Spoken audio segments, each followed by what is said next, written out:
Hello, everybody, and welcome to the show. It's Friday. We've got a special guest standing patiently by in Long Beach, Lisa Meier, who's the past Commodore, I think immediate past Commodore, but a past Commodore, former Commodore. We call them staff Commodores here on the West Coast of Long Beach Yacht Club. She was co-chair of the Olympic classes regatta that has just wrapped up there. She's going to tell us all about that and more. Welcome to the show. Thank you for joining us. This is show number 939 for the 17th of July, 2026, and this is what we've got at the starting line. Happy Friday and happy River in What Balkan Country Regatta Week, landlocked country. By the way, Julia is not here today, so we don't have any co-host, but Lisa will serve in that capacity in a minute, I think. Then we'll feature Lisa, Long Beach Olympic Classes Regatta. As I said, she's a staff Commodore and co-chair, and the publicity. We call her the Claire Harrington of the East Coast. She's very effective and very efficient and esteemed among club leaders here on the West Coast. We'll also salute the winners of the Long Beach Olympic Classes Regatta. No surprises, but the format is a bit croutonic, and it's not Long Beach's fault, but a lot of people will say that World Sailing is just not doing this right with the medal race. After somebody is leading by 30 or 40 points, they go into that last race, winner take all, and end up silver. And let's talk about that with Lisa when we get to it. Coaching Corner with John Emmett. Corn is as high as an elephant's eye. Those of you who know Broadway will know that reference. John's on the farm, the family farm. AC38 Cup date, the latest in the night fight between Sir Jim and Sir Ben, and SailGP's Vision 230, it's 2030. Graphics department, that's 2030, and we'll talk about that in relation to, relative to the America's Cup and what that means. Last leg, the Bayview Mac starts tomorrow. We featured the Chicago Mac last week, but the Bayview Mac up the Lake Huron, the other side from Detroit up, that starts tomorrow. We have a very nice video from Clark Chapin. And, of course, this day in history, Whiskey Tango Foxtrot, and, of course, our fantastic Fozy. So let's get into it. Starting line here continues for show number 939. It's the 17th, Friday the 17th. And we want to just say thank you to all of you who helped make this show possible. It's our 10th year, believe it or not, of yacht racing news, views, and notables. Since the last show, since Tuesday's show, I've got to talk briefly about this, and it's not strictly related to yacht racing or sailing, but this boat, many of you sent me the news clips. This boat sank on Tuesday, just off St. Francis, out between St. Francis and Alcatraz Island. And the media reported initially that the Volare, this boat, which capsized actually and launched out of St. Francis Yacht Club. And I was literally getting calls from around the world, and the BBC ran it, the New York Times ran it, yada, yada, yada. So I thought we should set the record straight. Tonight, heartbreak in the frigid waters of the San Francisco Bay.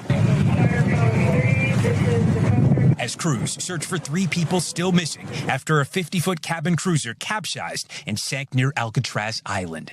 Video from above capturing the chaotic scene. The boat rolled on its side, its hull exposed as survivors cling to it in the water. You can see small boats circling in before the vessel disappeared beneath the surface. Rescuers seen scrambling to administer CPR. CPR over there on this person. This citizen video showing first responders tending to the survivors. Witnesses describe seeing people trapped, banging on the window as the boat went down. When the vessel took on a wave over the side, it quickly rolled to starboard, and then many people inside fell over. At least one person has died, officials identifying him as 79-year-old Clifford Joseph Boysa. Charter Captain Aaron Anfinson was on a boat nearby. I didn't see a life raft anywhere, so we threw them life jackets. You know, we did what we could, but yeah, it's very unfortunate. Crew member Jeffrey DeYoung helped pull one woman from the water. We threw the life ring to her, and she was able to grab onto it. We got her inside and tried to get her warmed up out of her wet clothes and stuff like that. These new photos showing the choppy conditions rescuers had to battle. The group on board, officials believe, out on the bay for a memorial service. How you feeling after going through something like that? I gave my mom a big hug when I got home. It was very scary. And that boat, believed to be about 130 feet below the surface, divers simply haven't been able to get down there as investigators work to determine what exactly went wrong here. Tom? We thank you for watching, and remember, stay updated on breaking news. That is not my reporter saying, Tom. That's NBC Nightly News, national. I mean, this was covered, and it's still being covered all over. I guess when it bleeds, it leads. And St. Francis on Wednesday had to issue a statement. In fact, I was over there at a meeting on Tuesday just after this happened, and there were news reporters and television stations outside the club trying to find out who it was that had launched from St. Francis Yacht Club and whether it was a member or what was going on. Well, the truth is, and St. Francis issued a statement on Wednesday, they clarified to the media. I mean, the media had it completely wrong. They never talked to St. Francis. The club's closed on Tuesday, like a lot of clubs are, Mondays and Tuesdays. But St. Francis clarified that the capsized 50-foot vessel Volare neither embarked from their docks nor carried any club members. Manager John Meier stated, well, while the boat didn't embark from St. Francis Yacht Club, we share this bay and therefore understand the weight of this tragedy, which is, I think, a very nice statement from the club. While initial reports mistakenly identified the launch point as the club itself, officials later clarified that the boat actually berthed at the adjacent St. Francis Yacht Club Marina. That's the marina to the south of where St. Francis and Golden Gate Yacht Clubs are. The deadly incident occurred near Alcatraz during a memorial trip, prompting a multi-agency search by the Coast Guard and official responders. This boat came down from Stockton, which some of you know is way up in the Delta where the water's flat, and I think it was a family affair. They had 19 people on the boat. They were up on top. They'd apparently come out of the marina behind Golden Gate and St. Francis, but down at the Golden Gate end, had gone across, had gone outside the bridge, presumably spread some ashes, and were coming back across the bay from Angel Island from the Marin County side, and the tide changed. This is what I think happened. The tide changed, and you know what it's like when you've got a flood tide with the wind. Water's pretty calm, but the tide changed in the meantime, and now you got an ebb tide against the wind. It was blowing, 20-something, and now you got a strong ebb tide, and the seaway goes way up. So this guy is driving the boat back across the seaway. There are a lot of people up top on what already looked to me like a top-heavy boat, and they capsized. Original report said they caught on fire. That was the steam coming apparently off the engine as the boat went under the water. So, tragically, one person was found dead right on the spot. They administered CPR and that didn't work. A dog died, and then 3 people were missing until yesterday afternoon. They found one in the bay, and it probably floated up from the boat, I'm sorry to say, but there are still 2 people missing as of a couple hours ago, presumably trapped in the boat. Tonic and sad. But St. Francis Yacht Club, and I talked to the Commodore of Golden Gate last night, and Golden Gate had nothing to do with it. They weren't members, and just a tragic boating accident, not a sailing accident.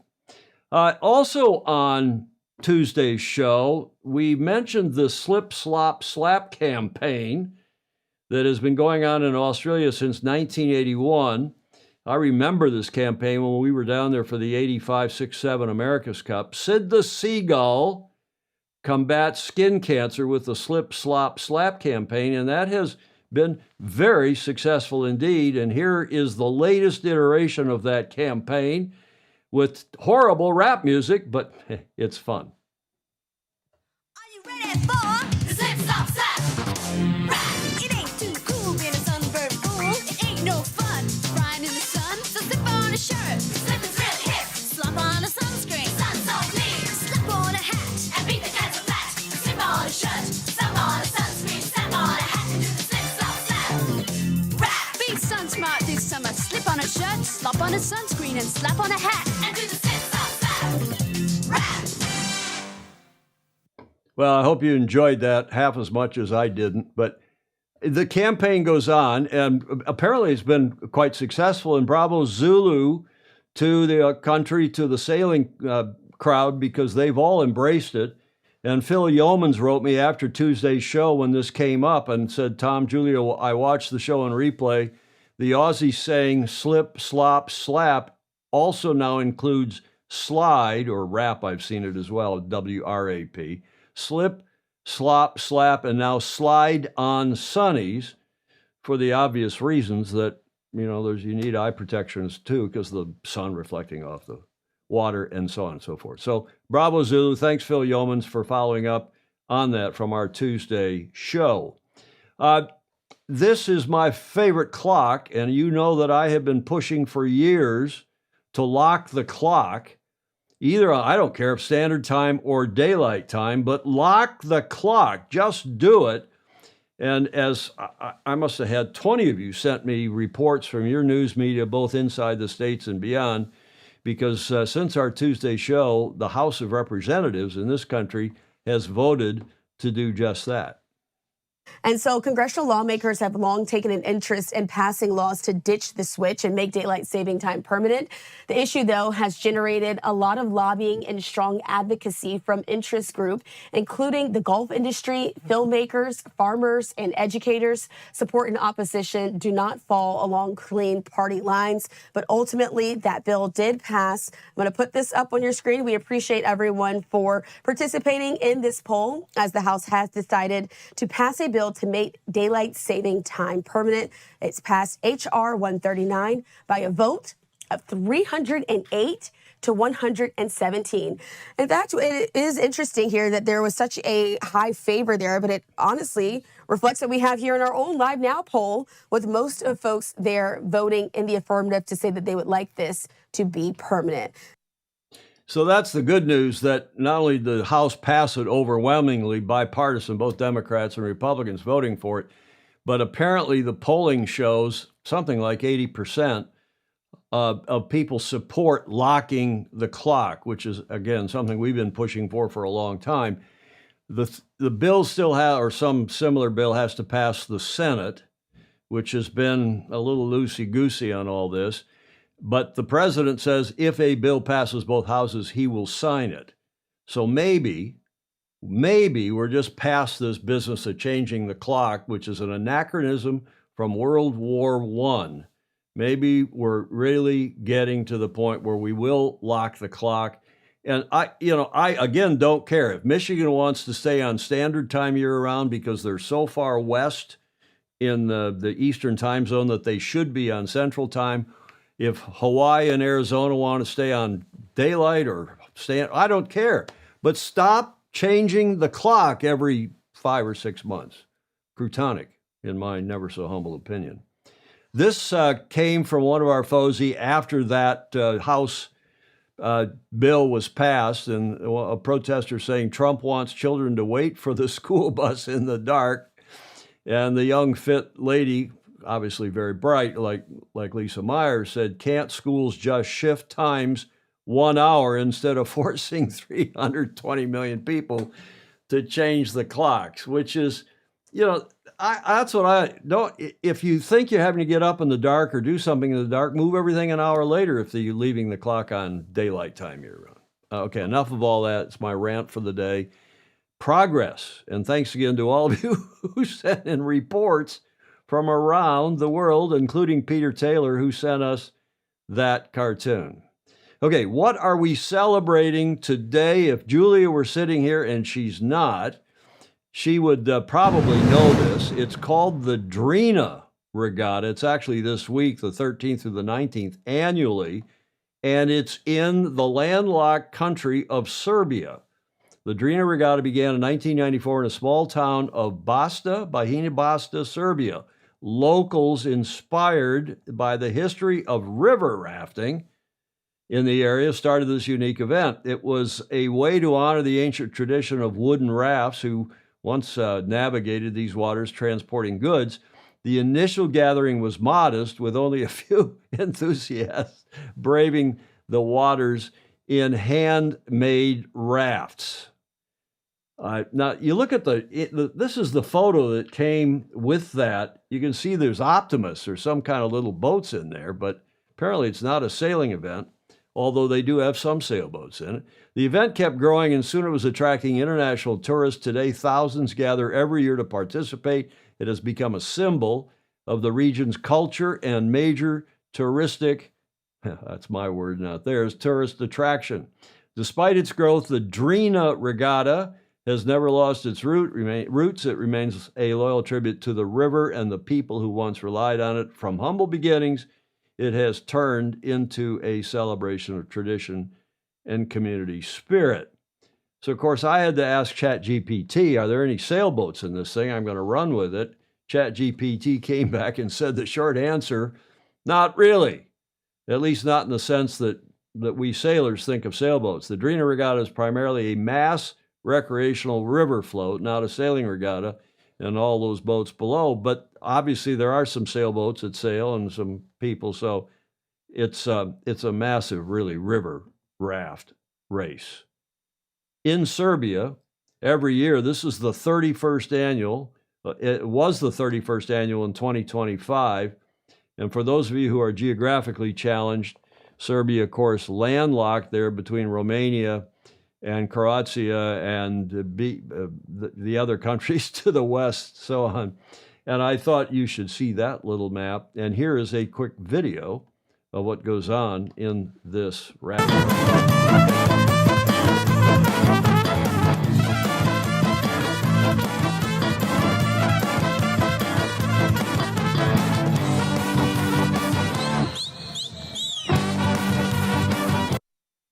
Okay, that video is blessedly short, as you can see. As James Bland says, it looks like a CF to me, and I think that's probably a fuster cluck, is what he means. But it looks like fun, too. I mean, get people on the water, maybe drag some of them into sailboats, so bravo Zulu.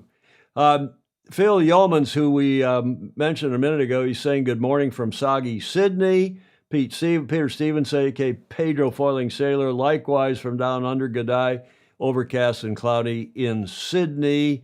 Christiane Price, who's a fan of Lisa, says, good morning from Sydney. Love a Lisa Meier show. Peter Taylor is replying to Clark Chapin here in the comments. I saw the Bayview Fleet Surgeon issued a New England health advisory. Yeah, the Bayview race, Bayview Mac race, as I said at the top of the show, and I'll play a little video at the end in the last leg, but they've got these Canadian fires in Ontario and beyond, and this happens every few years, but right now it's happening in spades. This stuff, the smoke, heavy, dense smoke is blowing down from Canada into the Northeast, into Michigan, and they've had a lot of smoke, Claire Harrington tells me, out in Newport, Rhode Island, and New York City, and so on. So hopefully that is not a continuing problem. It may be a problem for the Bayview Mac, I know, because they're starting again tomorrow. And speaking with a couple of the others, it's not fog, it's smoke. You don't want to be inhaling that, I suppose. From a yacht racing perspective, David James says, the audience for this show, permanent daylight time is fine, but permanent standard time is not. Well, David, again, either way, because if it's going to be permanent standard time, move the yacht races an hour earlier. Instead of starting at 6:30 at night in the summertime, at 18:30, start them at 17:30. People can get off work early. A lot of people work from home now. You're not tied to a factory floor where you're working on a shift. At least most people aren't. Dogzilla Monster, who lives up in Seattle, says locking the clock is rough on northern states.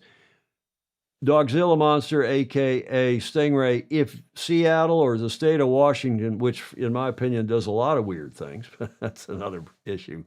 If a state wants to keep doing this, fine. But don't have the feds in Washington, D.C. requiring everybody to go on one or the other twice a year, changing the clocks. Bravo Zulu to James Bland. He's had some health challenges, and he is celebrating complete remission from his stage 4 bouts. Of great numbers, great checkup. Congratulations, J. Frederick Bland. One last slide from that race. That it's not exactly a race. But it looks like fun.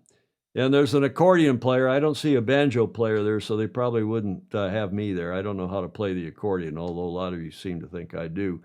This is the 33rd annual Drina Regatta. Our guest is Lisa Meier, and I'm going to get her up here. We've had a bit of a technical problem getting her teed up here, so bear with me for a minute as I'm going to work to get her video cut. She's seeing us, seeing the show, we're talking, but I want to get her up here, and just bear with me for a minute while I work on that little operation, and I'll put up something appropriate like the cover slide.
Okay, thank you for bearing with us, everybody. I've had success.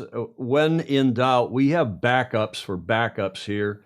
And there is Lisa standing by. Thank you, Lisa. Sorry for the bit of a technical hiccup there. But as I say, we have backups for backups. So we can, whoops, that's not such a good looking image, but maybe that's a little bit better. We can get you on the air one way or another. And welcome to the show. Thank you for having me. And hi, Christiane. Isn't she a great one? You know, she is fabulous. Yes. And have you forgiven her son, Harry, yet for taking your lamppost off the end of the pier? No, but it's a great story. And we can it will be around forever. It's a perpetual story. So we love him for that, for sure. We miss him in Congressional Cup, though. Well, he's got an Olympic campaign going, so he's plenty busy. He does. And he's doing well. He is. He's a good boy, and hopefully he is going to be... ETFs open up a world of innovation. I don't need to hear that. I need to hear this. It's really tough when I don't have Julia here. You can tell I'm more croutonic than usual. So Clark Chapin was saying during that little technical break to everybody to hum the Jeopardy theme. But we do have Lisa live from Long Beach, where she is... Are you the immediate past Commodore?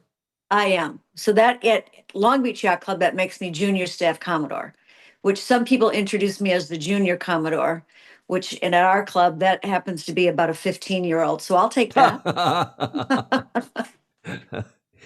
Okay, well, we're going to talk about, John Emmett's asking why we go back and argue about the Olympic format. He doesn't like it when we do that, but we're going to not argue about it, but discuss it. Lisa, I'm going to get into the slides here, and bravo Zulu to the winners down there, but also to the organizers. You had a hell of a good event that wrapped yesterday, and we're going to talk about it briefly and have you fill us in.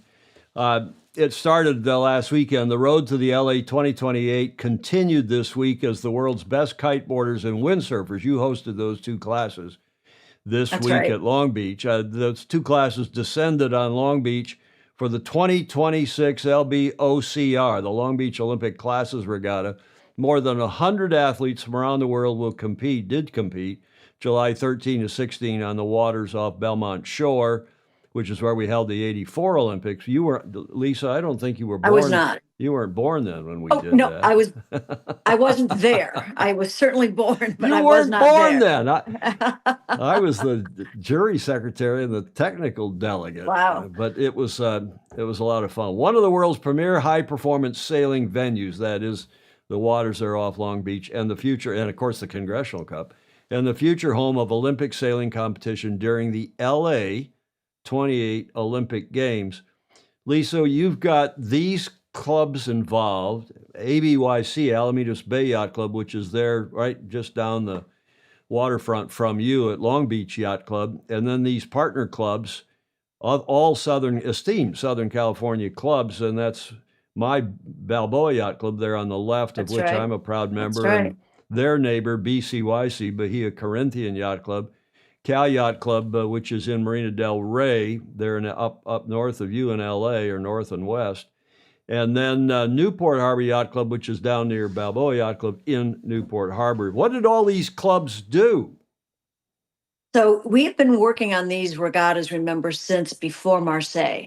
So as we have followed the progression of the formats for the courses, we have been all gathering together and including those who have worked in Marseille, like Jeff Johnson and Becky Ashburn from San Diego Yacht Club, to make sure that we understood what assets we needed, what talents we needed, and gave everybody an opportunity to be part of LA 28 in the form of the Olympic Classes Regattas.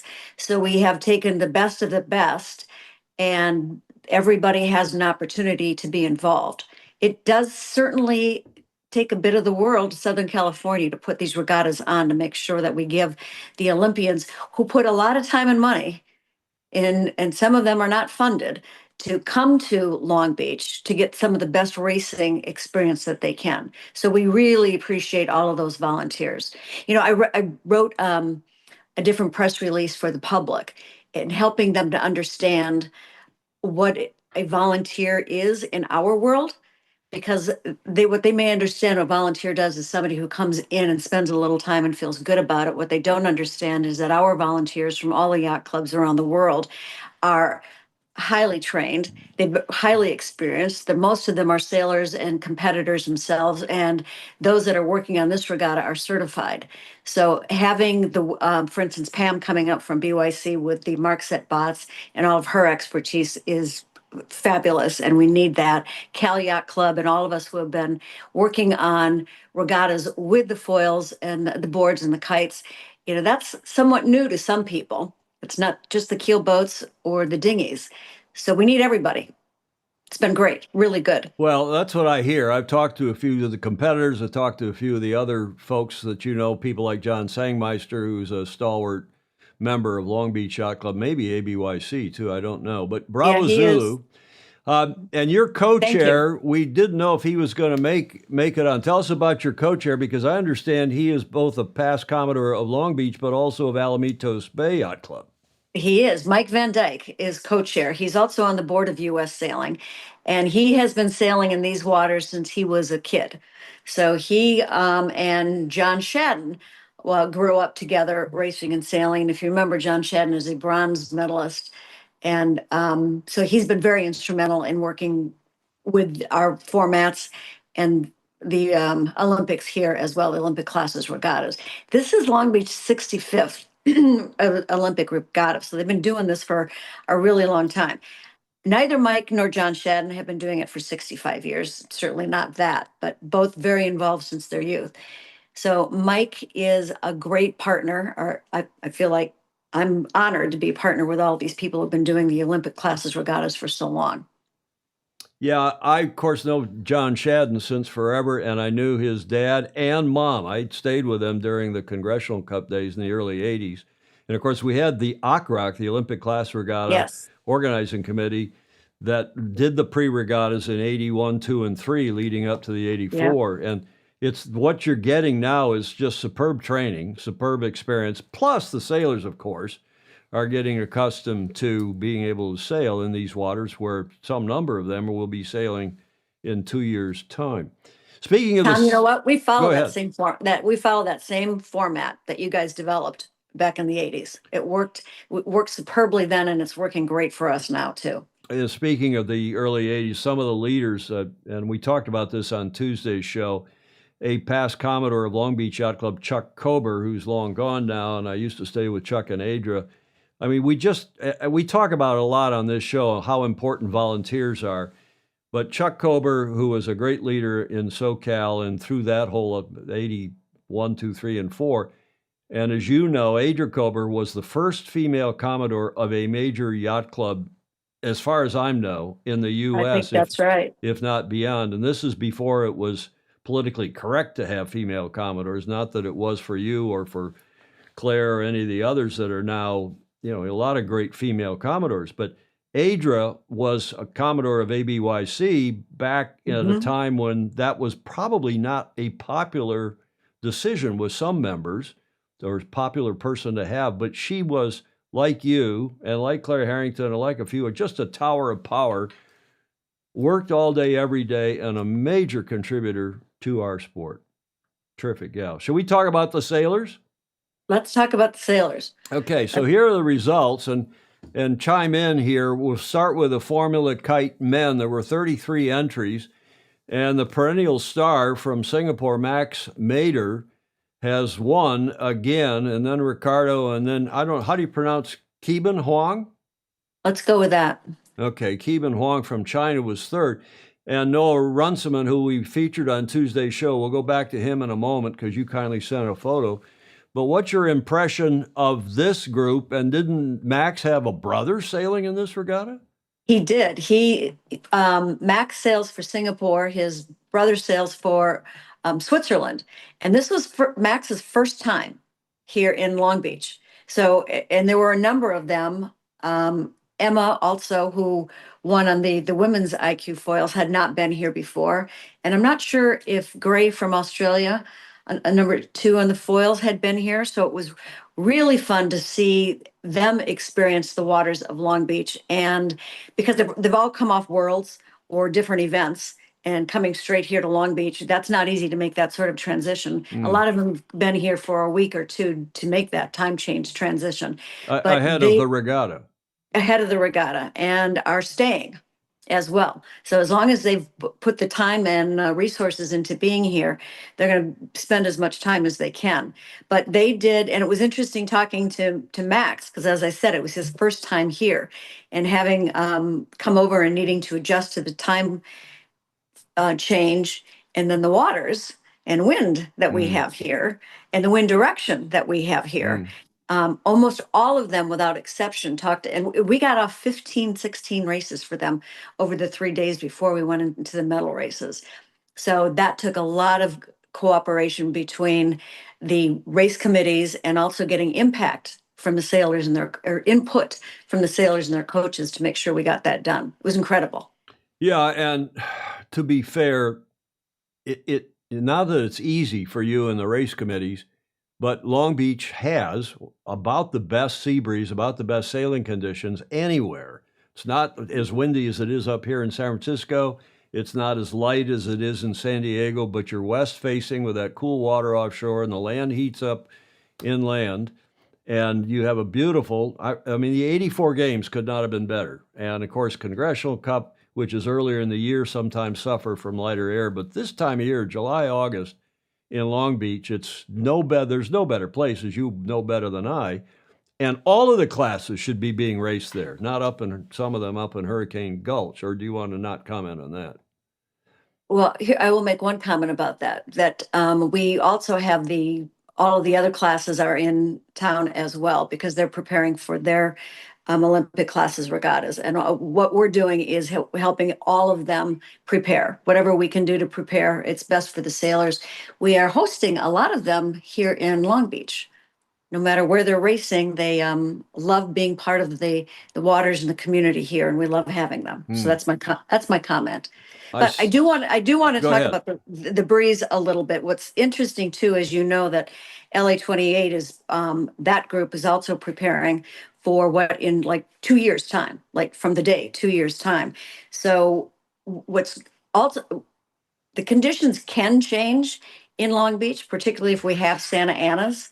Then the winds and breeze can change direction. The great thing about that is our regatta management teams are used to it and they can adjust to any one of those conditions. So we put the sailors under the test when it was normally, as you know, Tom, that it starts on the left and starts to clock right. And this time, if it didn't clock and we had a little bit of monsoonish conditions, if it didn't start to clock, our race committees knew exactly how to run the 2 courses with the kites and the boards, gave everybody room. We have a lot of water, everybody room so that they got off really great races, whether it was the slalom, the trapezoid, or the sprints. It was pretty fun. Speaking of which, let's go look at. We've shown everybody the results, at least the top 5 in the Formula Kite men. And then Lexi Pline this morning sent some nice videos. The U.S. sailing team. Let's have a look at that video of Max Mader. And maybe you want to do a voiceover of this. Feel free. Yeah. So and that was Simone Staff's voice there. That these are on the medal races because we combined courses for the medal race. And there he is celebrating his win. You can't tell that that's Max, but as you showed that commercial before, that PSA for covering up and taking care of your skin, he certainly does that well. He is covered up, isn't he? Well, I guess from Singapore you have to be because they've got year-round hot, humid conditions. That's right. So you'll notice he's got a gold penny on. So we took a page out of the Tour de France. And if you were in 1, 2, or 3 position the day before, you wore the penny that next day. That helps all of us. So whether it's press, everybody on the water, those that are finishing, because by the way, these boats are going 30 to 40 knots. So to be able to have people that are starting on the line, that many starting on the line, and we could at this regatta, and getting them started by their pin numbers and also finishing them, that's quite a feat. Kudos to all of our regatta people. I showed Lisa, I should be calling you Commodore out of respect.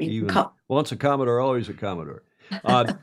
Lisa, I showed the video, one of the videos on Tuesday of the wing foil starting, and it's just a shot down the line. I should have put it in the show again. You shoot down the line, and you don't see anything. No. And then all of a sudden, the boats all show up, and it was amazing. In fact, there were several people that commented in the chat at the time how amazing it was that so many of the boards were on the line, virtually within a foot or two of being right dead on. Cool stuff. It's so cool. In fact, with that, because when you watch those Formula kites, their kites are in the air when they are tacking or jibing.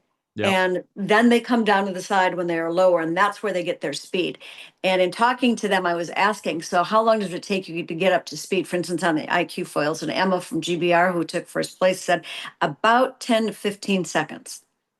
So they are pumping their lives for their lives when they are in the very physical sports, very physical. Indeed. John Emmett, our coach extraordinaire who makes submissions, you've probably seen them, Lisa, regularly, almost virtually every show. He's saying I would use the word bib. John, in the States, we do use the word penny. It has come out of collegiate sailing, I think. But of course, it means, what are they, gold, blue, and red? Gold, silver, and bronze. Yeah, but do you actually have silver pennies? Yeah, we do. The gold, that yellowish one. Yeah, so they change. They may or may not change every day. Sort of like the Tour de France. I get it. I've just seen I've seen pennies that because people didn't find or they thought the contrast wasn't great enough. I thought it was gold, blue, and red instead of gold, silver, and bronze. But whatever. And we do, John Emmett, we do call them pennies, which is short for what, Lisa? I don't know. I could make something up. And yes, John, keep it clean. This is a family show. John Emmett is also saying that we also say soccer. Well, you know that soccer originally came from the Brits. John, don't be a crouton. That was originally, and he's a Brit, came from you. A nice comment from John Sangmeister up there. It may have gone off the track now. Oh, no, it's still there right in the I middle. see it. I see it. Saying Thank nice you, John. things about you. He's a great partner. I've started racing with he and his team on rock and roll. That is a fun experience. And that's an completely Andrews, different. Andrews Yeah. 68. Yes, so fun. Great crew, great people. Love sailing. with them. Family boat. I mean, his It is. wife and kids and on a 68 footer. And yeah, I had a long talk with John this morning about, he's getting this restaurant opened up in San Diego, Gladstone, San Diego, and he's making good progress. We always like to give him a little bit of a plug because it's Absolutely. going to be fantastic. Let's stick for a moment on the kites because you'd sent me this picture. I did run it in Tuesday's show of Noah Runciman. Is that how you pronounce it? That's right. That's correct. From Houston. And he started out as a traditional sailor, I think in opties and lasers and 420s and whatever else, and then jumped to the kites and is having the time of his life, apparently. He is. I actually met him at the Miami Olympic trials in 24 before Marseille. And he's all of them, by the way, are fantastic at this. And most of them, for the most part, some have never sailed, done regular dinghy or keelboat racing, but yeah, they've come up on the water and they're having a ball doing this. They like how quick it is, how fast it is. No less expensive, however, since those kites, and they're able to change their kites. But Noah is one who actually did well with the new, and I'm not going to talk a lot about it because I'm not the expert on it, that did well with the new format because he came up through the semis he wasn't immediately slotted in the medal in the finals. And he ended up fourth, but he was thrilled with his week here and the sticking to the plan, exactly what they were working on, having it work for him to end up in that position. So really good work by Noah and his whole team. Yeah, he was fourth. Had a pleasant surprise for a lot of us. He was fourth in Palma at the Princesa Sofia. Yeah. And then he's now fourth again. So he hasn't made the podium, at least in these major events. But bravo Zulu to him. And we'll be following him closely, I think, as we go forward. Back on the penny for a minute, J. Frederick Bland is saying historically a pinafore was a sleeveless apron. Yeah, I remember there was an HMS pinafore, wasn't there? Yes. A sleeveless apron-like garment worn over the front of a dress. It got its name from the fact that it was literally pinned to the front. It was sort of an apron, wasn't it? Protect your clothes sounds like it. From domestic work. Pinned to the front of the wearer's clothes. When the word crossed over in the North American sports in the early 50s, the meaning evolved slightly. Instead of an apron, a penny came to refer to the lightweight sleeveless mesh scrimmage jerseys worn by all the pro teams and a lot of the amateur teams as well, to easily distinguish teams during drills and practices. Yeah, the Gilbert and Sullivan Show, HMS Pinafore, a.k.a. Penny. So Clark Chapin had that as well. We call this Sailing Illustrated. That is really, it's grammar and history and all sorts of other things besides sailing. We're a drinking show with a sailing problem, but we're also, we got some nerdy word people on here, including Julia and myself. Okay, bravo Zudo Noah. Let's move now to the Formula Kite women. And one of the perennial stars now of late, Lorianne Nolot. Is that close to the pronunciation? Yes, it is. And She's a star. She is fun, and as is Jessie. Yes. All of them. So there's the top five. I had enough room on the slide to do the five. And 10th, surprisingly, and maybe you can shed some light on this, Lisa, our local favorite. She's been a multiple world champion, Daniela Moros. Six world champions, 5 or 6 for sure. And she finished 10th. What was that all about? Well, that just shows you how stiff the competition is. She was fast. I thought she had good starts. I was watching her mainly from the beach. I was out on the water one day, and but it's no easy feat. I mean, not only are they having to get up to pump to get themselves up, but every one of those jibes and tacks that they're doing when they raise those formula kites, they're on top of the water with that foil. So anything could trip them up. Not that she fell, I'm not saying that she did, but it's also very aggressive between those sailors. You could hear the shouting and the port starboard, and there were a few protests there that they quickly heard, at least for the finals, quickly heard on the beach and got everybody out sailing again.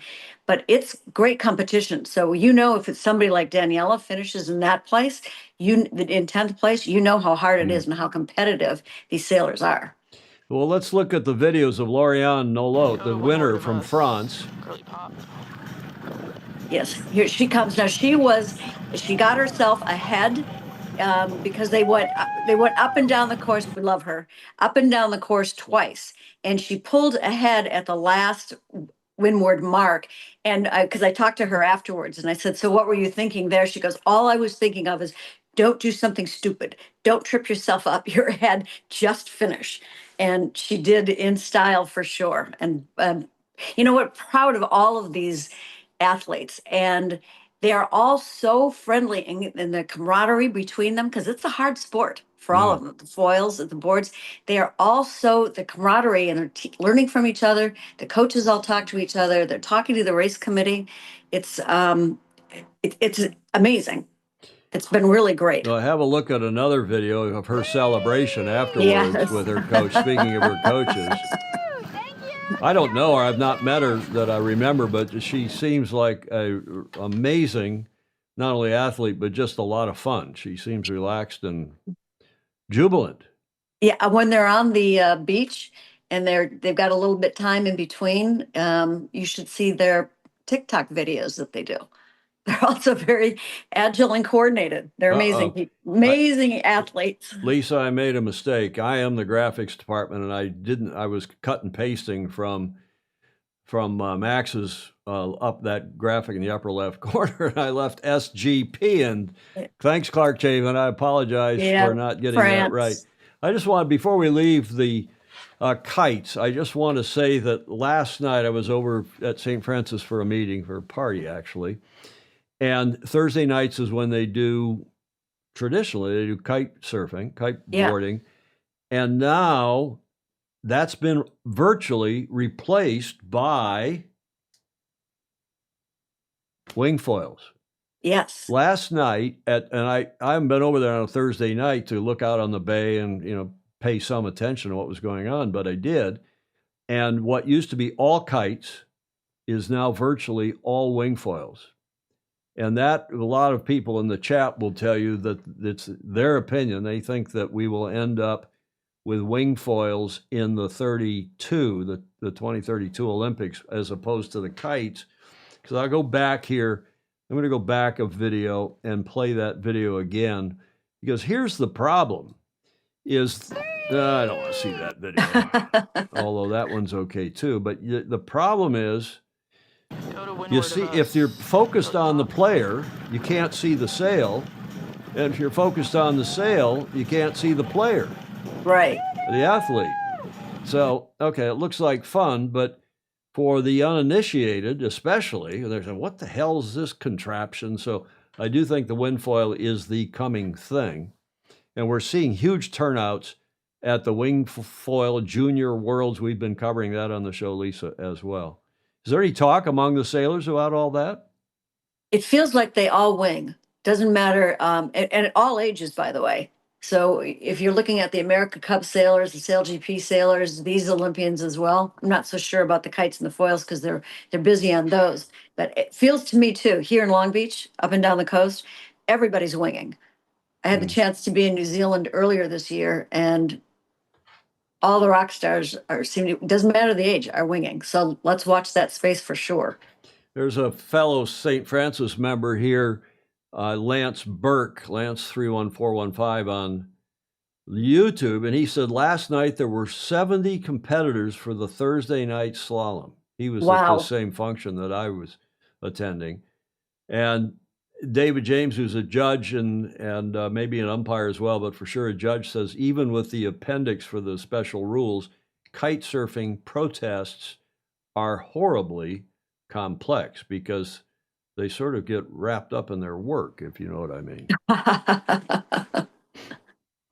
No. You know what though? They do have, every one of them have GoPros on their helmets. So when there was a protest during the finals the second race before the final, and they brought it to the beach, and Lynn Beale was heading up the jury, and they were able to, because they have their videos, they were able to sort that out very quickly. It ended up being dismissed, but it was impressive, the work that the jury immediately did with the sailors for the Formula kites, and got it resolved. Is it a requirement that they have because you do see it? I saw on Max the GoPro right in the middle of the helmet. Is it a requirement, or do they do it for self-defense? I think, well, I don't know the answer to that. I should probably know that, but I don't know the class rules. They're all allowed. Let me just say that. And they use them not only for that reason, but also for training. Interesting. Yeah. Okay. Somebody in the chat, John Emmett, somebody in the chat will know that, because you're saying, just to repeat, but virtually everyone had a camera, had a GoPro on their helmet. Looked like it to me. In the kites. Yep. Okay. Shall we shift to the IQ foil? To the windsurfer class?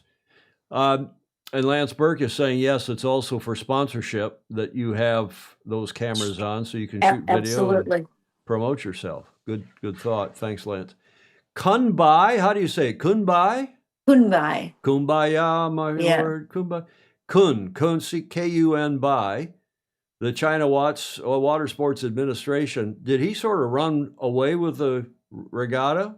Or was Gray Morris in the hunt as well? No, Gray was leading all until the final day. So, and Gray is one of those from Australia, and watching his Instagram, he was just hoping to do as well as he did, and then not do something stupid, but ended up having, and I'm not sure if Gray was here before or not. That I have to check my notes on that. But last year, a lot of the foils did not come into Long Beach because our dates were right on top of the Worlds. But China brought in quite an extensive team, and Kuhn was here last year, and I believe won as well. Well, in the chat, and I learned from several lawyer friends, including Andy Rose, you don't ask questions you don't know the answer to. But Gray was, and this invites the conversation, the discussion about the format. Gray was way ahead on his original races. Something like 43 points is what John Emmett is saying. And I remember also I got a note from Alistair Murray, who you may know is the immediate past president of Australian Sailing and a super Posy. He's on the show and contributes regularly to the show. Christian Price, our mutual friend, is saying Gray had a 43-point lead. Yeah. So they're all, and that's the discussion around whether this format, this winner-take-all format of getting the final three people, or it's even more complicated than that, into the finals where it's winner-take-all, and there's no consideration of the results ahead of that final race. And I understand that some people think that will impress the IOC, that you have a 100-yard dash and the winner wins. But for our sport, where consistency over a longer period of time, especially with changing weather conditions, I wonder if it's croutonic. Is it correct or croutonic? What do you think, Lisa? So I'm not on the jury, and I'm not an aficionado on this scoring, but so somebody here can comment on it. I thought that the 1 and 2 finishers actually retained a point and didn't go back to 0. So maybe somebody here that has read through that knows better than I do. I think you're right, but it's certainly not 43 points is a whole lot different than 1 point. I get that for sure. Exactly. Yeah. Okay, so it only switched apparently the top 2, but there's still a lot of angst. There's a lot of concern that we're cheap. I don't know if the word's cheapening, what the word is, but when somebody is so good through the week and the consistency, we all know that in our sport, winning whether it's in the star class or the America's Cup, you win a series of races by doing well in a series of races, not one winner take all, except Sail GP, which is made for television, and the Olympics now, which is made. I mean, even the Congressional Cup is not one race unless you've run out of wind and can only get one race in. John Emmett is go ahead. No, I was just going to say that this is the Long Beach and San Pedro are the final races for the SGS, the Sailing Grand Slam. So we've been watching this now from Princess Sophia, Ayers, Dutch Week, Kiel, Walk, and now here. So there's certainly getting a lot of data and information from it, I hope. Well, it's a world sailing issue, and several people are chiming in. I'd love to see what the chat is, what all of you watching think. Please send in a comment. Lance Burke, for one, is saying it devalues the qualifying series, and I just don't know what the. I think that we've gone way overboard, Lisa, trying to make our sport into what they think, not even what we think is a good television sport, but what we think the IOC will think is a good television sport. And I think we're ruining things. One thing to do it for Sail GP when they've got it clearly is a television sport and they're trying to generate a whole lot of interest from outside the sport. But I think to do it in the Olympics I don't think one scoring. I'll say this: the other thing is the scoring system is so complicated now because of that added point for the one. Somebody gets a bye from the semifinals, and it's just too bloody confusing. Let's see what Claire Harrington has to say. The scoring is contrary to regatta-style competition, which rewards consistency. The excitement and anticipation is no less under standard scoring. Look at the star class as an example. Well, exactly right. And Clark Chapin above that is saying, I remember a fun race on the lake where I grew up in Michigan with Clark, Portage Lake, where you had to race from place to place, and at each stage you received a playing. Yeah, I remember that. We called it a fun race. You received a playing card, and the first one back to the club didn't win. It was the boat that had the best poker hand. Poker hand, yes. And he's saying this new scoring system sounds about the same. Okay, well, we've heard your views, and I'll keep monitoring the chat to see what other people think. But I think the star class, especially if you're not even without a throwout, you get close racing. Every race then counts, and they're trying to make the last race count. Don't have a throwout. Have a 6 or a 7 race series, and every race counts. Then it doesn't matter really how you've done in the first 4 or 5 or 6 races, because if you bungle the last race. Okay, shall we look at the videos here? Maybe you want to do a voiceover of Kunbai from China. Talk about pumping. Look at that. Doing this all around the course, especially off the starting line. Yes. No, look at that. So excited, exuberant. Those races at the end of the day were between at the beginning of the regatta and during the regattas, the races were anywhere from 6 to 8 to 9 minutes. And the races that they finished up on were, because the winds lightened up a little bit, we were still able to run them and give them great clean races, were between 4 and 5 minutes. So you can imagine for that amount, I mean, you are on the entire time. You're either pumping your legs or the sail itself. So here's another. So physical. I mean, this is him celebrating his win with his coaches, but he's just exhausted, no doubt. Exhausted, yes. But exuberant nonetheless. Sees the television camera. The amount of calories that they consume is incredible, just to keep the weight that they need to pump. Yeah, good stuff. Brilliant stuff. And let's look at the IQ foil women now, because the perennial champ, she's been very strong, except she got the same thing happened to her at the Olympics, of course, having had a terrific preliminary regatta, and then in that final strange scoring, got knocked out of the gold. But Emma back on top. Amy Bright I saw a nice press release out of New Zealand this morning. They're very pleased with Amy Bright's performance. Marta, is it Maggette? Maggette, Islay Watson, and Zhang Yan. The Chinese sailors seem to be coming on, Lisa. Well, and they send a large contingent. And I think they had 7 sailors in the top 10 finishing across the different disciplines. Yeah, amazing. Emma is quite impressive. She had a chance to talk with her. All of them are, but singling her out because I had got to spend a little bit of time with Emma. Is the work that they put into it, the planning and the strategy that they put into it, the mental work and their mental strength has to match their physical strength as well, and it's incredible. Yeah, here she is with her win. Look at that. I mean, she can't even probably stand after that last burst. The windsurfer pumping at the Beijing Olympics should have been X-rated. They were racing in very light wind and simply pumped all around the course, Lance Burke is saying.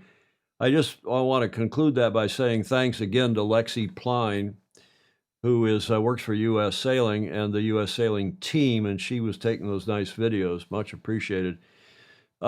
There's Jose Spina, and he is, a coach, a superb coach, and he's saying kudos to Noah Lyons for a great performance, 4th against the very best in the world. Yeah, we were saying that a minute ago, Leandro. Yeah. Makani Andrews also sailed his best performance to date, as you were saying, Lisa, against the best. Was terrific, really terrific competition, and the closeness of all of those races just showed how great all of these athletes are, and they are the best in the world. We're lucky to have them here. Indeed. Okay, let's look at this. This came out in your press release this morning with your co-chair, Mike Van Dyke, saying, quote, "This regatta marks an important milestone just 2 years until the LA 28 Olympic Games return sailing to Long Beach. It also represents the 65th, as you said earlier, Lisa, 65th running of the Olympic classes regatta there in Long Beach, a legacy built by generations. And people have no idea. You get hundreds of volunteers for these events out of your club and ABYC and so on, by generations of dedicated volunteers. Our race officers, judges, and race management teams are certified officials by U.S. Sailing and World Sailing, accomplished sailors and competitors themselves who understand exactly what these athletes need as they prepare for Olympic qualification. While we can't control the wind or weather, our goal, although you do a pretty good job in Long Beach, our goal is to maximize every opportunity the conditions provide, delivering racing that challenges sailors across the full range of scenarios they can expect to face in 2028. That's what makes Long Beach such an invaluable training ground on the road to LA 28. Your co-chair and former Commodore, I guess, of both Alamitos Bay Yacht Club and Long Beach Yacht Club. That's right. Why not? Mike Van Dyke. I just want to talk for a moment about those two clubs. Again, we did this on Tuesday, but because of the volunteer effort, and I, having experienced myself firsthand with Congressional Cup, where you get, 300 volunteers out to run That's right. That's right. regatta. ABYC, which is more of a small boat club, but they run a lot of world championships. They run a lot of events on the bay, on Alamitos Bay. Your partner with Long Beach Yacht Club in managing and hosting these events, Alamitos Bay Yacht Club. And then, of course, the superb Long Beach Yacht Club. And you've just come off Long Beach Race Week. You've got so many events that you run. And Lisa, people forget that in SoCal, where you race year-round because the weather is, it's a little chillier in December, but it's like San Diego and even up here where it's quite a bit cooler, but they still race year-round, and they have no idea how many events, how many days on the water your club and the other SoCal clubs put on with race management and so on. Yeah, it's for sure 200-plus days that we are out there in some way, shape, or form racing between all of the programs. It's great. And working with ABYC and all of our sister clubs, it just couldn't be a better experience. It's pretty cool here in Southern California. It is. And, I lived in San Diego for I don't know how long. Twice we lived in San Diego. And every place got their pros and cons. But if you, between Long Beach and Newport Beach and San Diego, you can include Dana Point and Marina del Rey and so on, even San Pedro, But between you folks in Long Beach, my gang in Newport Beach, and of course the gang in San Diego Yacht Club, and so on, it's spectacular. And what you do for our sport is so much appreciated. So much. Such an honor to be part of it, for sure.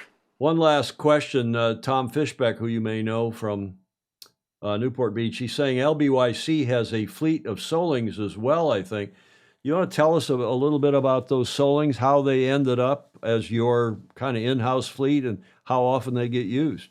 Yeah, so thank you for asking that question. We've been known for the Catalina 37s for years, obviously, and we do for run Congressional Cup. For Congressional Cup and a lot of our match racing. But we had a couple of Solings donated. And as you know, there's nothing more expensive than a free boat. But we were able to acquire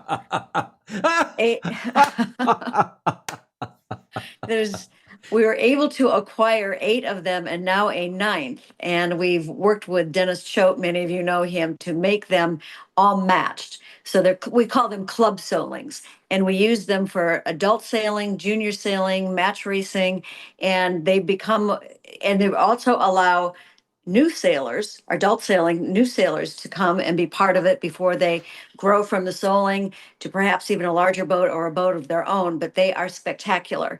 And we got a 9th boat so that we can actually use it for team racing too. But we've done the Rose Cup, the Dixon Cup, we've done a Mayor's Cup on them. So Butler Cup we've done on them, although most people want to still be on those Catalina 37s, but they are a fabulous asset for the club. I have one last question, and then we'll let you go because I know you got plenty to do wrapping up in wrap-up mode after the conclusion of the regatta yesterday. Our mutual friend John Sangmeister has asserted regularly, and it's not because he has a house there on Alamitas Bay, but he says that if we were to run Congressional Cup in the bay rather than off the Veterans Memorial Pier, where it's been run for what, 20 years, 25 years? How long? Yeah. Oh, off of the pier? Yeah.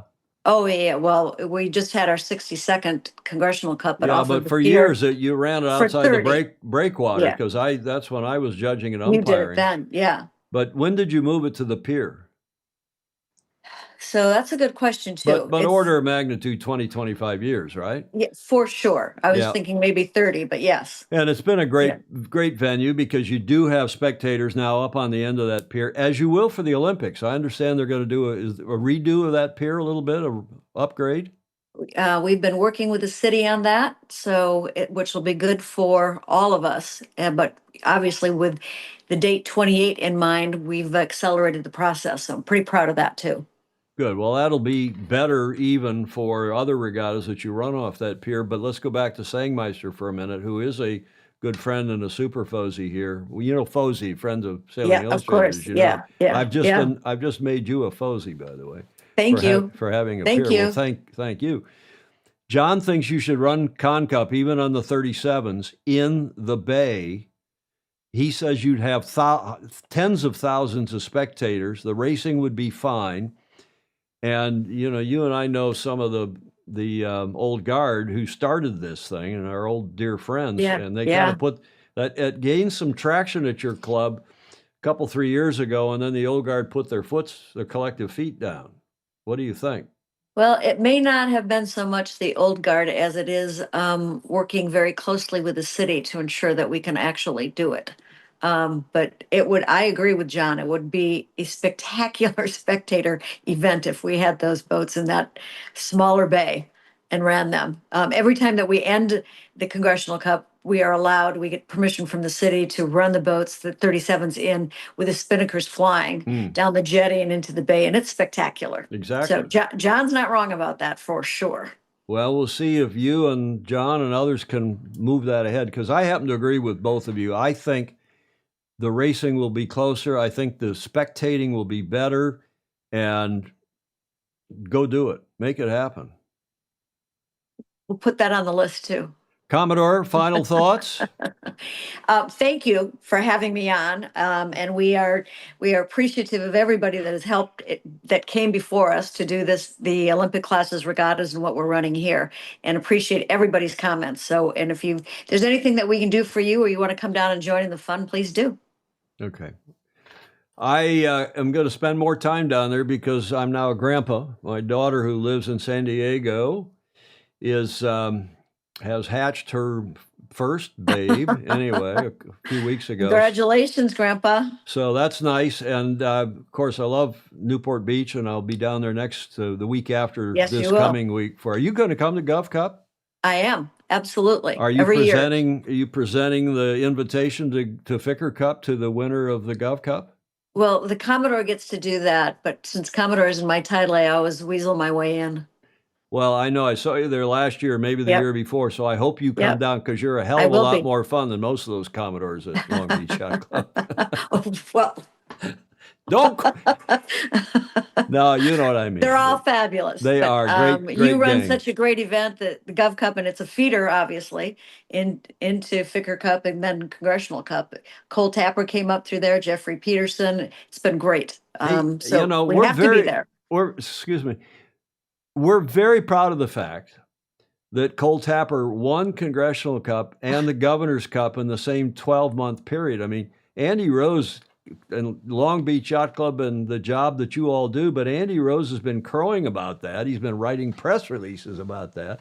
And, you know, it's really cool. We're very proud of that. Yeah. Do you know you who the should be. last person was? We're kind of in a California mode here.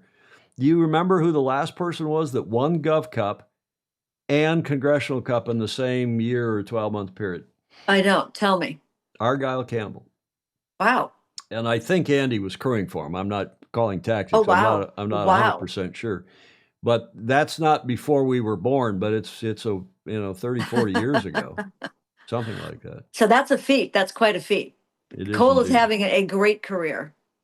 I mean, he represents our sport, match racing, better than most could possibly do. And I know Christiane Price is probably applauding about that right now, too. Well, and her son Harry, of course, won he won the Governor's Cup, twice, I think.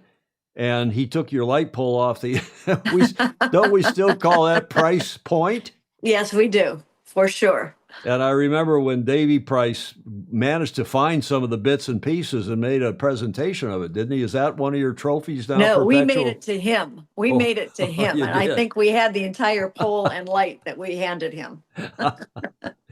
Okay, Commodore, thank you very much indeed. Lisa, much Thank you. appreciated. Have a great rest of your week and weekend, and congratulations on what obviously was a fine event. Thank you so much for having me. Thanks, Tom. Take good care. Ciao.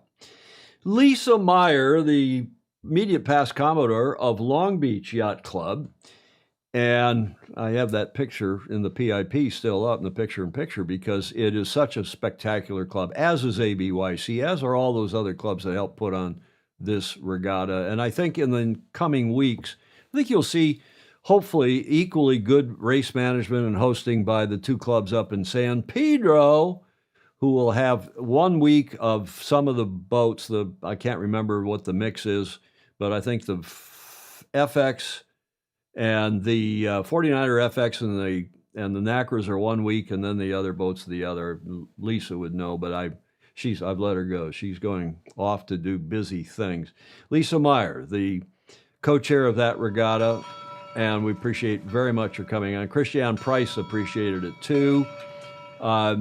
Leandro Spina, a.k.a. Jose, says, people need to know that Commodore Lisa does a huge amount of work for our beloved sport and also supporting all of our athletes and coaches whenever they come to Long Beach to get ready for the games. Ted Ryman from South Africa saying, wonderful guest, Tom, classy lady. Well, we hopefully only have classy people on here, Ted, but I agree with you. She's still there. I'm going to get a smile out of her. She is a classy lady, and I've gotten to know her over the last few years and delighted to have her. Finally, we've had her on the show, I think, in videotape or in images, photos, but never live as we have today. Let's get to the coaching corner. Speaking of coaching, and Leandro Spina, who is a fabulous coach, a.k.a. Jose here, but he probably knows John Emmett as well, and John Emmett does for us the coaching corner. Super Fuzzy John Emmett from Great Britain, and once again, he's down on the family farm. Hi, Tom, Julia, and all the Fozzie. I'm here at Imberhorn Farm, and time And tide wait for no man, as you can see by the large amounts of growth that is now appearing. And yeah, it's that sort of harvest time, one of the busiest times of year. And just talk about being busy, you can probably hear Gatwick Airport is pretty close, and that's a big plane flying by. And I think they probably just wait for me to start recording before it happens. The maize is looking good, but we've still got quite a lot of work to do here. And I think that's why it's really important to have a plan. In fact, not just a plan, but a big plan, perhaps a 10-year plan for what we're trying to achieve, because you can never eat an elephant whole, but bite-sized pieces, it suddenly becomes much easier. But you need that long-term strategy. And that's what is really good to see at the moment with the Paralympics. Now, today, it might not seem like much is going on, but actually there's always lots and lots in the background, lots of hard-working people, and sometimes the people you don't actually see. The people to lead the charge, we need the sailing heroes, we need the stories, and that can be, you know, those people who are good in front of camera, social media, spreading the news. But actually the hard work takes a long, long time.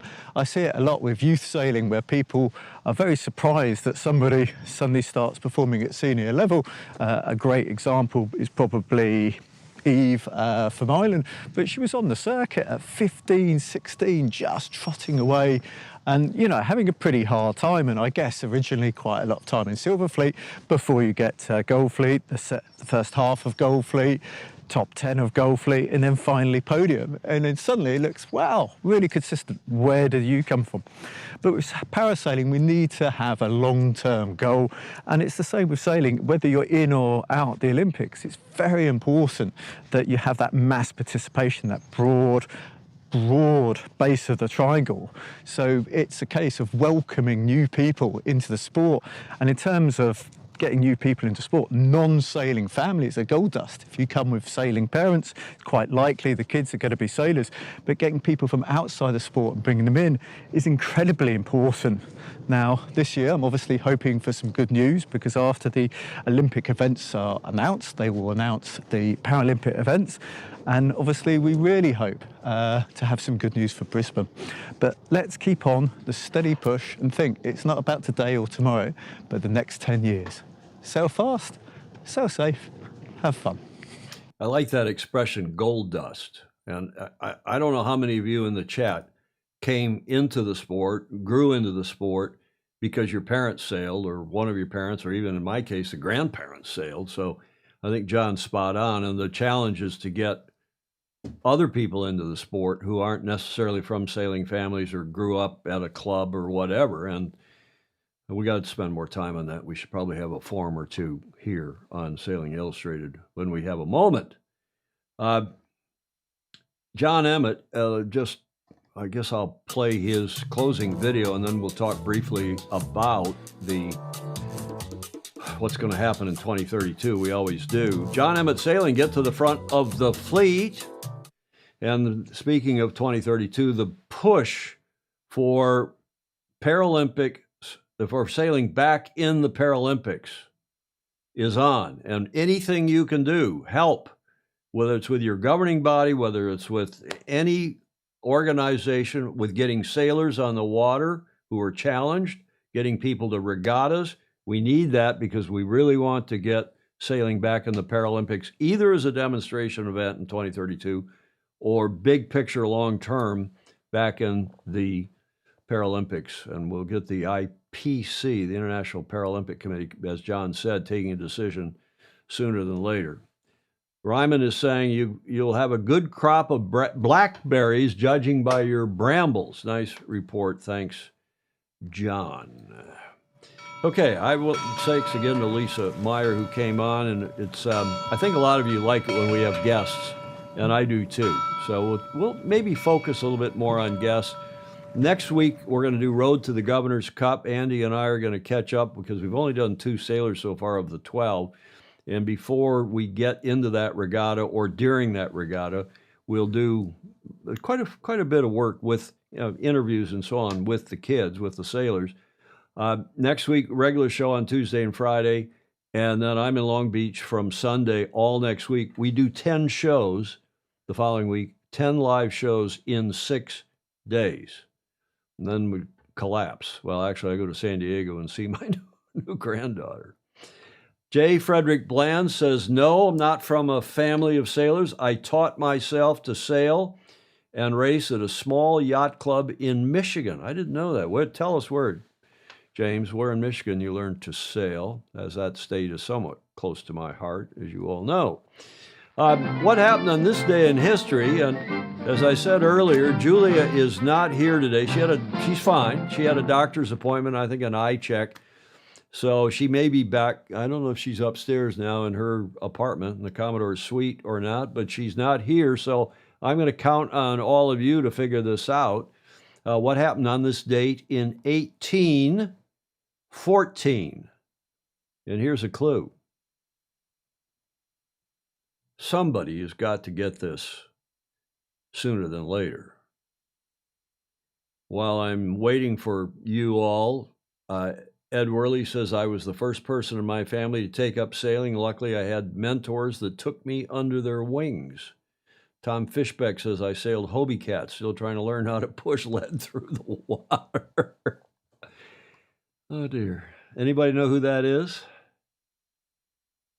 Or why he's famous, or what that has to do with today in 1814? Well, there's another clue. His name is Matthew Flinders, or was, 1774 to 1814. No, Ted Ryman, that's not Nelson. I'll give you another clue. He was born in England. He served as a sailor in the British Navy from the age of 15. He served under Captain Bligh, William Bligh, in Tahiti in 1791, lived to talk about it, and also fought against the French. He sailed to Australia in 1791 and assisted George Bass in proving that Tasmania, then called Van Diemen's Land, was actually a separate island by voyaging around it. Baton Rouge says he died today. Well, I don't know if it was today, but it was shortly after today. That's true. What else happened? Flinders was promoted to command his own expedition and set out in 1801 to survey and chart the unknown coasts of Australia. Accompanied by the Aboriginal translator Bungaree, I guess, he completed the first circumnavigation of the continent, Australia, in 1803, despite a leaky ship. Well, I don't know if he called it, there's Greg Norman down here, if he called it New Holland. I think others had called it New Holland. Or are you talking about Tasmania? But here's this guy, Bungaree, who circa 1775 and then died on my birth date in 1830. He was an indigenous Australian. He apparently spoke 4 languages. He must have been bright as hell. From the Broken Bay region north of Sydney, who was known as an explorer, entertainer, and Aboriginal community leader. He is also significant in that he was the first person to be recorded as an Australian. How'd that happen? And the first Australian-born person to circumnavigate the Australian mainland. I've given you a lot of clues here. Buggery, James. No, I don't. James, if Julia were here, she'd give you the finger whack for that one. Sailing for England, he was arrested, that is, we're back to Flinders, as a spy on the island of Mauritius and held there for 6 years. He must have been, I don't know, spying on the French or something, where he wrote up, or allegedly spying for Britain, England, where he wrote up his findings in the later celebrated, quote, A Voyage to Terra Australis in 1814. Eventually returning to England, Flinders was never able to return to Australia, though he wanted to, apparently, to continue his work. And he died in a weakened state. I think he had kidney disease, aged just 40 years old. There is his famous book, Voyage to Terra Australis, I think it's pronounced. And that book was published today in 1814. He published A Voyage to Terra Australis, detailing his circumnavigation, and is the first to name the continent Australia. And after his book was published, he died a day later. Oh, man. Clark Chapin, we're back. Is he the one who named the bunghole? No, I don't think so, Lance. You guys are Julia. Where's Julia when I need her? Clark Chapin replying to J. Frederick Bland, TFE and I sailed thistles there one day in 76, Gogoak Lake in Battle Creek, Michigan. Yes, indeed, we did. We talked about that, I think, when Clark was on the show not too long ago. Almost everyone is in a weakened state when they die. Clark, that's pretty good. This day in history, the 17th of July, 1814. That's what happened. What a terrific guest Lisa was. Shall we talk about the America's Cup for a moment? I can't resist. AC38 Cup. I got a lot of comments, a lot of emails, some hate mail after that ACP little expose we did in the interview from the magazine. But in the meantime, the court fight, the court between the so-called night fight, as Richard Gladwell calls it, that is continuing, and there have now been the original complaint filed by Sir Ineos, by Sir Jim Ratcliffe, against Ben Ainslie, and then Ben had his reply brief to that. He had his response, and now earlier this week, Sir Jim has done his reply brief to what Ben Ainslie said. So that's 1, 2, 3, the normal legal setup, at least in the UK and our here in the US and probably most of your Western countries, when there is a court case.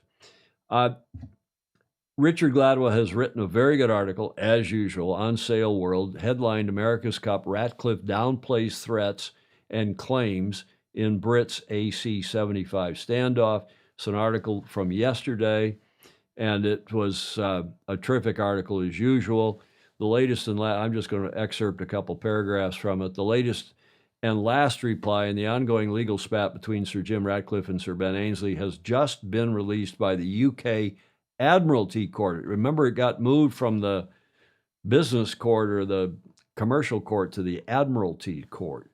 The reply, which is important in a moment, the reply filed by Ineos Racing appears to just reinforce earlier claims made between the two parties, and their respective legal positions remain unchanged.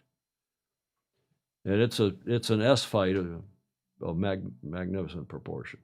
With just 10 months remaining, Richard says, until the start, as you all know, of the Challenger Selection Series, the matter will not be resolved by the court process until mid-January at the earliest, if the court schedule advising times available to conduct hearings of more than half a day duration is to be believed. Richard's gone in and looked at their calendar, their court calendar. Currently, as have a number of others of you, and thanks to all of you who are sending me the information, Alex Hayworth and co. Currently, there are 1,300, almost 1,400 cases on the Admiralty Court list ahead of the Ineos Racing and Athena Racing matter. The Admiralty Court list extends out for over a decade.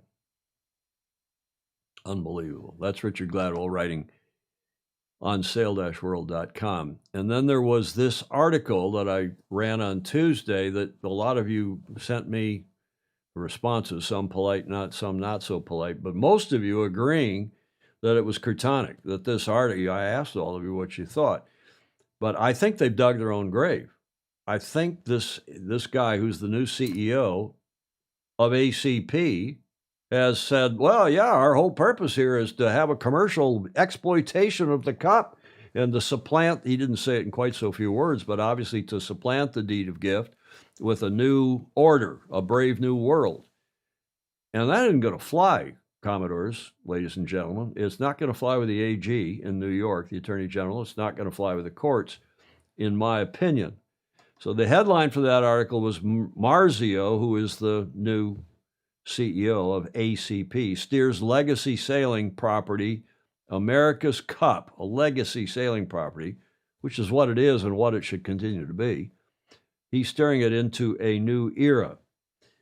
I'm not going to go beyond that. Go watch Tuesday's show or go on to Sports Business Journal and read the rest of that article. But interestingly, a good friend of ours and a Fozy, not a super Fozy, but a Fozy, Margarita Marshall, whose husband John, and both of them have been involved in the Cup since the late 70s. I'm hearing from Margarita that this crowd, this ACP crowd, now that it's all for one for all, that they are trying to figure out a way to rescue Sir Ben and get a boat for the Challenger of Record. Some people say Ben has got that AC-75 in the court case notwithstanding his old AC-75 from last Cup, and this court case notwithstanding, they are already working on it. I hear from a senior serious member of the Royal Yacht Squadron, which of course is their challenging club and is the Challenger of Record, that they've got their AGM coming up in early August, and that it'll be very interesting to hear what report is given to the membership about the America's Cup at that meeting. Now, I say all that because I want to put it in the context of this, put this next story, which I'm running in the America's Cup segment here, about Sail GP. Because Russell and Larry have just come out with what they call their biggest ever, but their bold 2030 vision. Sail GP sets course for the biggest ever expansion with bold 2030 vision. And there's a long article on their website, and it's been quoted by some, including Richard's done a nice story on it. But I'm just going to show you the big picture and the slides that they've put up on the Sail GP website, because I think this is exactly what the America's Cup aspires to do, but they will not be allowed to do it by the deed of gift unless the deed of gift is amended. And I think the chances of the deed of gift being amended, I'm more likely to be the next King of England, or Queen of England for that matter. I just don't think that's going to happen.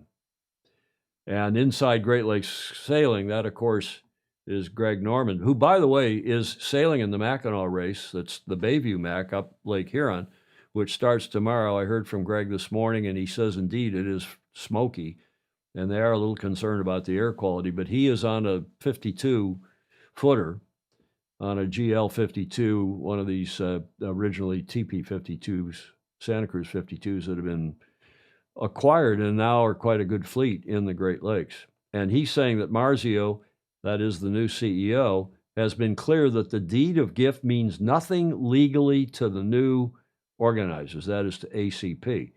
And if that continues to be his attitude, his modus operandi, they are screwed with a capital F, because they will lose, and not just John Sweeney, but one suspects others will jump into that legal fray. Time will tell. But, maybe even Sailing Illustrated will write a court submission. We'll get a lawyer and, say, excuse me, we may not have court standing, but it can't hurt to try. Who knows? Back to Sail GP. They're going to refine sailing to inspire a global audience. That's their mission statement. Their vision is a top 25 global sports championship. Top 25. I mean, that's saying something. If they really think they can achieve, don't count out Larry Ellison. That guy has, with Oracle Corp and winning the America's Cup and all the other stuff he has done, to say nothing of the success Russell has had. And people have doubted Larry over and over again, to their peril, to their detriment, because they might make this a top 25 global sports championship, because they will do ready, fire, aim. They will, so that's working, let's do more of that. That's not working, we'll change that. Because they are not constrained by a deed of gift. They're constrained only by their own pocketbooks, their own ingenuity, which is as it should be. It's a private event that they own and operate, so why not? It's not a deed of gift that's 150, almost 60, 60 years old. And Joe Holtzman's agreeing with me. Don't count out Larry. He could pull off just about anything. Lance is saying that Sailing Illustrated should be able to file it. Well, we can file an amicus brief. J. Frederick Bland saying the same thing, but maybe we'll file a complaint. Who knows? And maybe other people will file a complaint. Who knows? Okay, so their vision, it's a big bite, but let's see how they're going to do it. They're going to elevate Sail GP as a premium global sports brand and make it a household name among race-minded fans. They hope to have 30% plus brand awareness in Tier 1 markets by 2030. Well, Clark, let's go back a couple slides because I don't want to miss that question. Clark says, what does that mean? Where is that slide? A top 25 mean in this context? Well, tell me what you all think in the chat, but I think what that means, let me go back, went too far.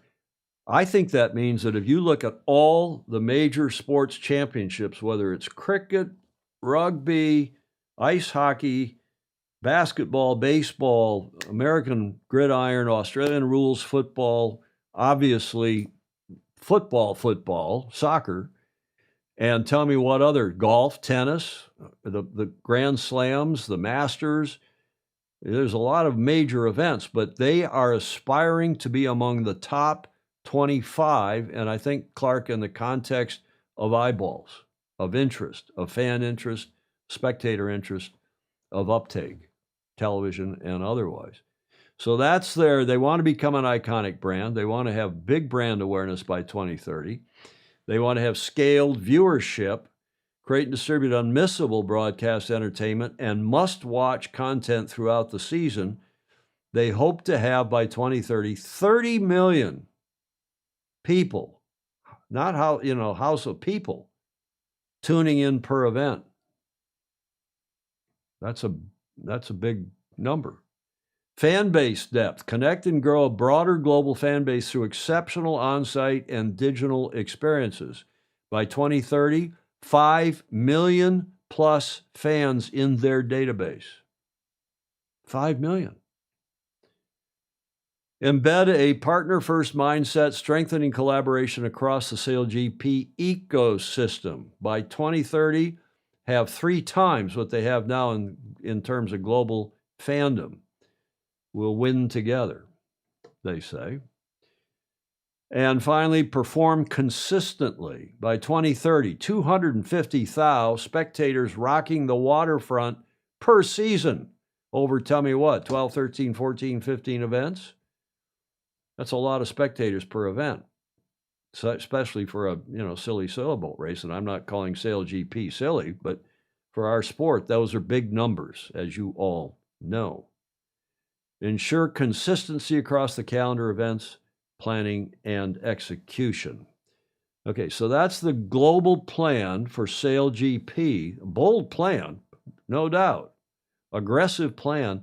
But as I've said, and as other people, Clark Chapin asking if the 30 million includes eyeballs includes bots. David James asking, how does this compare to, say, curling? I don't know. We're going to have to, I'm sure Richard Gladwell is going to look into this. If any of you wants to do a little look into it and a report, that would be much appreciated. But as Clark Chapin points out, 250,000 spectators over the course of a season is only 2.5 games at Michigan Stadium, which is one of the largest stadiums in the world, holds 100 and... Excuse me, I had to hit my cough switch. It holds 15,000 people at the big house in Ann Arbor, Michigan Stadium. So, that's not anything compared to the number of people that watch college football in our country. Now, in the context of all this, I go back to the sport which is not owned and operated by a multi-billionaire and by one of the smartest people in the sport we know, and that is to go back to the America's Cup, because I've been saying all along, as many of you have as well, that the Cup needs a ring, it needs a life ring, it needs a rescue.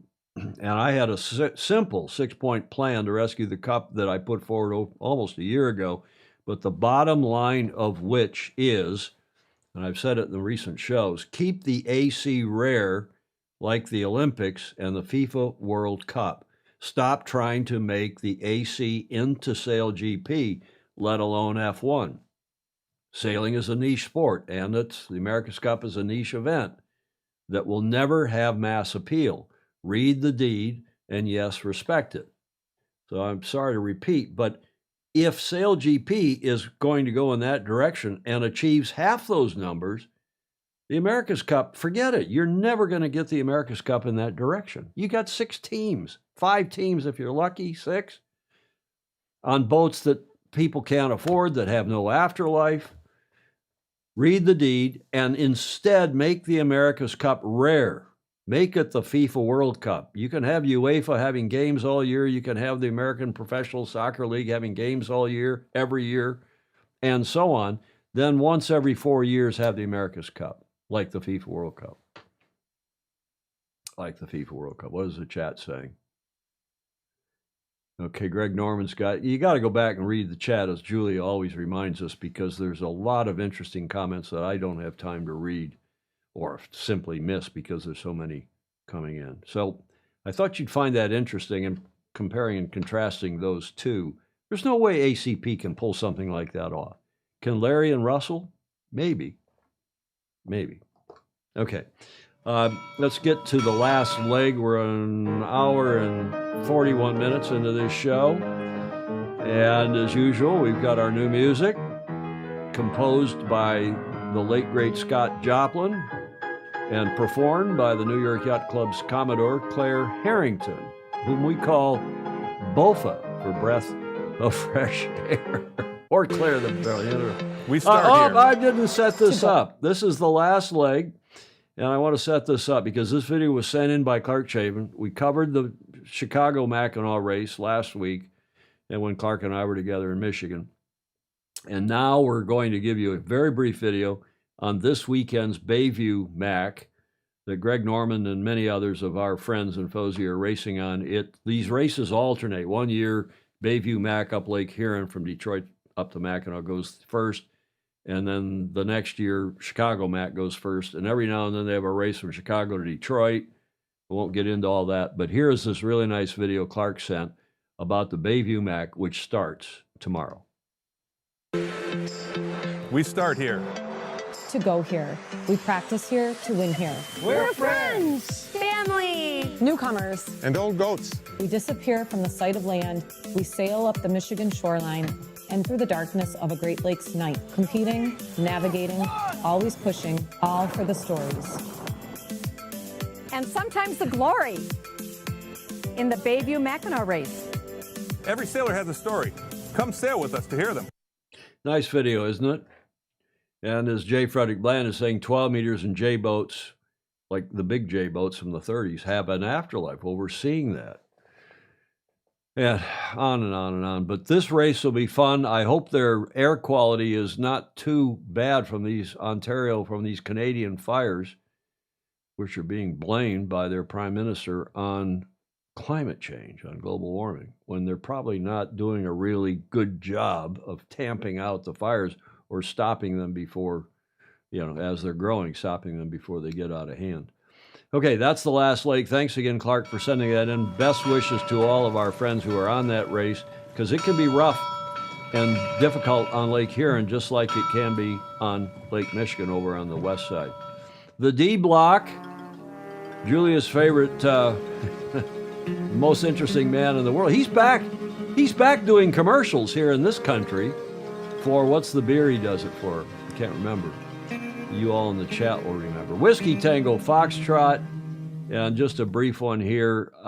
Sorry about the football. I was cheering for the English team, and no particular reason, just because we have so many friends on here who are Brits, so many of you who follow and support the show.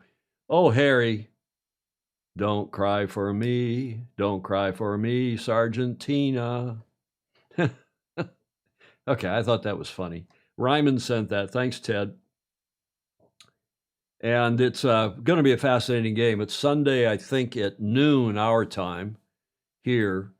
And, of course, as you all know, it's Argentina and Spain. Julia will be cheering for Spain because she always cheers for Spain. And, frankly, Spain had 1 goal scored against them in this whole World Cup.